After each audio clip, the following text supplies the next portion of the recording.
At some point, you have sat across from someone and tried to explain how you feel.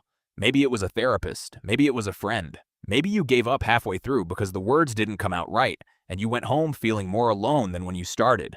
Therapy, as an industry, now serves over 100 million people worldwide.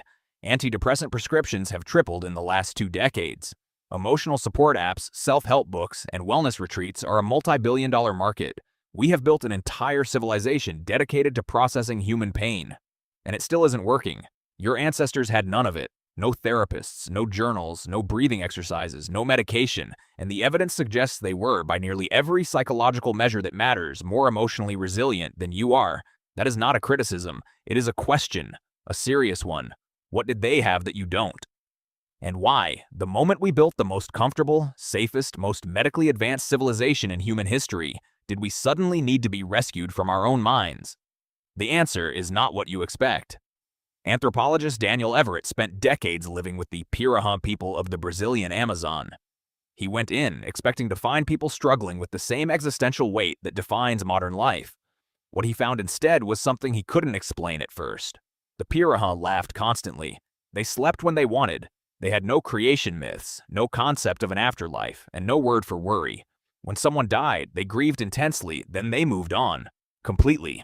Everett described it as the most psychologically present group of people he had ever encountered. They were not happy because their lives were easy. They lived in a rainforest full of predators. They had no medicine. Children died. Food was never guaranteed. They were present because presence was the only option their social structure allowed. This is the first thing modern life took from you. Not your sleep, not your diet, not your exercise, though it took those too. It took your witnesses. For 95% of human history, you lived in a group of 30 to 150 people who knew you completely. Not your social media profile, not your work persona, you. The version of you that woke up terrified, that failed publicly, that grieved out loud. These people saw all of it, and they stayed. Psychologist James Pennebaker at the University of Texas spent decades researching what actually heals emotional pain. His finding, replicated across dozens of studies, was deceptively simple.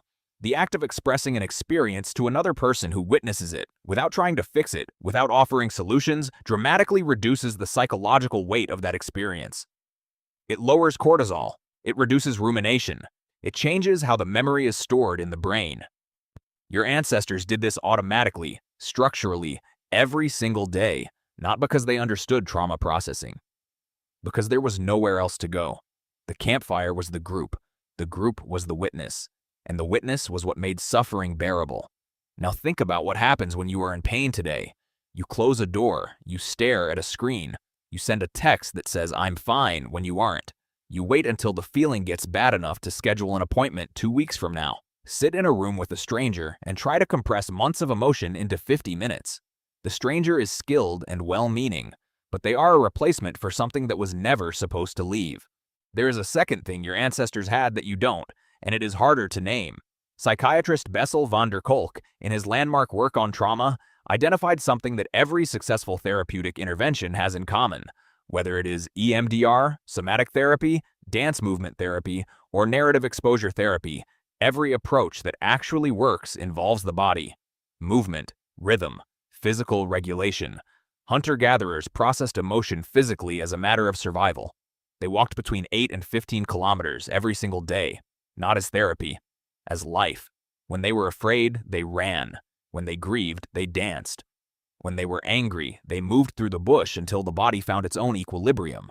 The nervous system has a biological completion cycle, a loop that begins with a stressor and ends with physical discharge. Your ancestors completed that loop every day without knowing it existed. You don't. You sit with the activation, the elevated heart rate, the tight chest, the quiet dread that never fully resolves because the loop never closes. The feeling stays in the body because the body never finished what it started. This is not a metaphor. Van der Kolk's research shows that unresolved somatic activation literally changes the brain. The prefrontal cortex, the part responsible for rational thinking and emotional regulation, loses influence. The amygdala, the brain's threat detector, becomes hyperactive. The person starts living in a permanent low-level emergency state, unable to fully trust that the danger has passed. Your ancestors didn't have this problem, not because they were tougher, because the design of their days meant the body was always finishing what it started. There is a third thing, and it may be the most important. Your ancestors knew exactly what they were for. This sounds simple. It isn't. Anthropologist David Graeber, before his death, spent years studying what he called the crisis of meaning in modern work.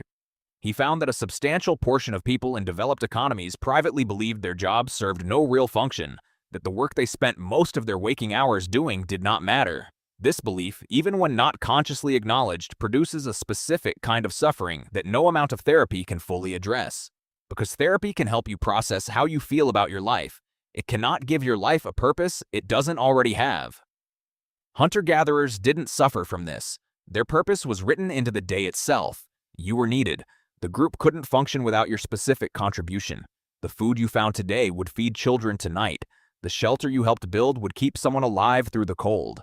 Every action was embedded in a web of consequence that was visible, immediate, and undeniable.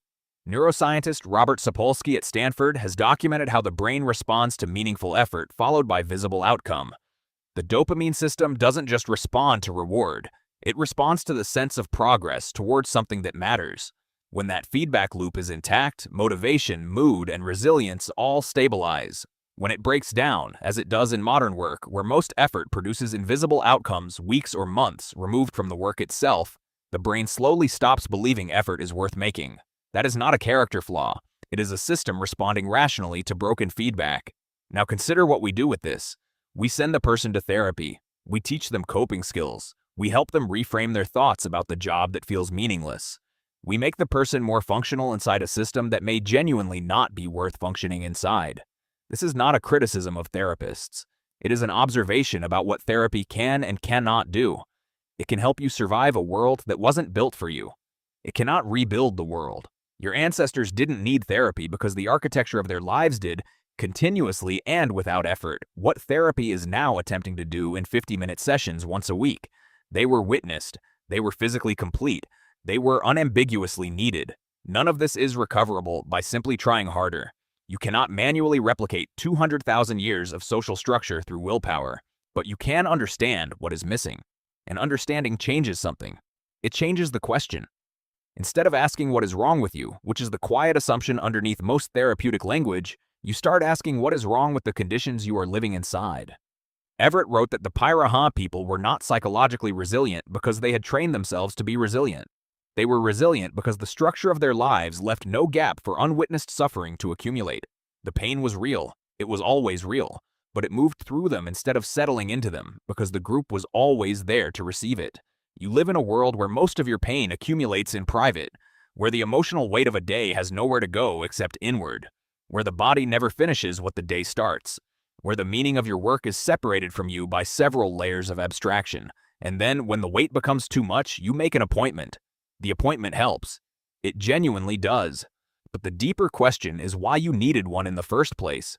Your ancestors sat around a fire every evening, not as a ritual, as the only available option. In the flickering light, in the presence of everyone they knew, they told the day's story out loud. The fear, the frustration, the small victory, the close call. Someone listened. The body relaxed. The nervous system completed its loop. Sleep came. You are still that person. The biology hasn't changed. You just no longer have the fire.